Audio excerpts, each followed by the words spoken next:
In this section, we are going to explore the treatment you can follow if you suffer a trauma that leads you to not feel your heart or generate that perception that it no longer exists. People who suffer from this type of psychic illness develop a state in which they no longer feel anything, neither good nor bad, and therefore reach a point where everything doesn't matter to them. That is what causes you to experience a great emptiness in your chest and leads you to doubt whether your life has any kind of meaning. The key to treating a case of this type will always be to focus on finding out what filled your life before when everything was in balance and what produces that void in your present.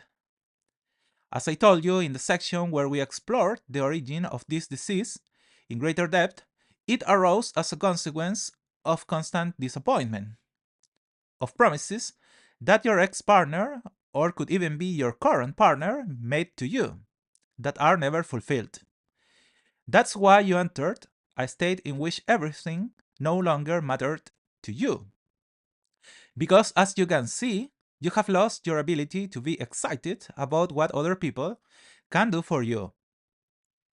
An example of this could be the case of a person who lives by promising his girlfriend or her boyfriend that at some point in their lives they are going to get married.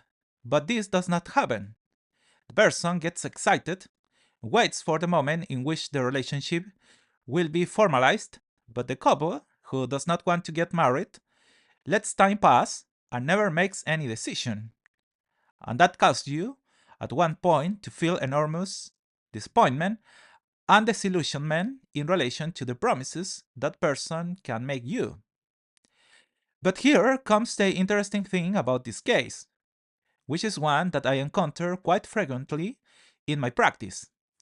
That despite that state of disappointment and frustration that you enter, you still remain in that relationship that has clearly become toxic for you, with which, as you can see, you lose many years of your life, plus a lot of time, and with it, also a lot of money. The question that arises is why don't you leave the relationship? The answer at this point should seem clear to you. You don't do it because everything doesn't matter to you. Being with your partner or not is not going to make any difference in your life. That is the greatest effect produced by a heart that no longer exists. You stop making your own decisions because you don't know if they are going to allow you to improve your life, because you have lost hope. Another case, quite common, is the one that currently occurs in people who meet others on social networks. One person wants to meet the other, but that person always makes excuses as to why she doesn't want to show herself. Clearly, here we are facing a case of catfish, for which we have to use other treatments. But if you look, it's a similar case. You are in a relationship where the person promises you things that are never fulfilled, and that leads you to lose the most important thing you have, which is your heart.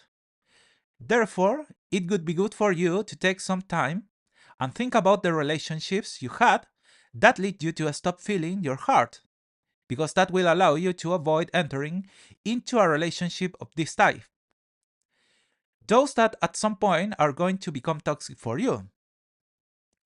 Given this frame of reference, let's look at the different stages you must go through so that you can feel your psychic heart again, and above all, so that you can get out of that state of apathy in which you have entered. The first thing we must work on is to help you realize that you are not a bad person or someone irrational for expecting your partner to fulfill what he or she had committed to. If I tell you this, it is because many people enter states of despair because their partners make them believe that they are the problem by being too demanding. The key here is to realize that you have every right to expect others to keep their promises, and that if they don't, They are not people worthy of being by your side. You must leave behind that belief that others have imposed on you, under which you think of yourself as someone who is not very flexible or too demanding. Once we have established this, the other phase that we must work on is the one in which, once you have become aware that the problem is not you, you must be able to recognize that it is your partner or ex partner who has the real problem. If a person believes that it is okay to be a liar and not fulfill what he commits to, it is because he himself lives in a world of tricksters. And that's why he wants to transform you into someone of that ilk.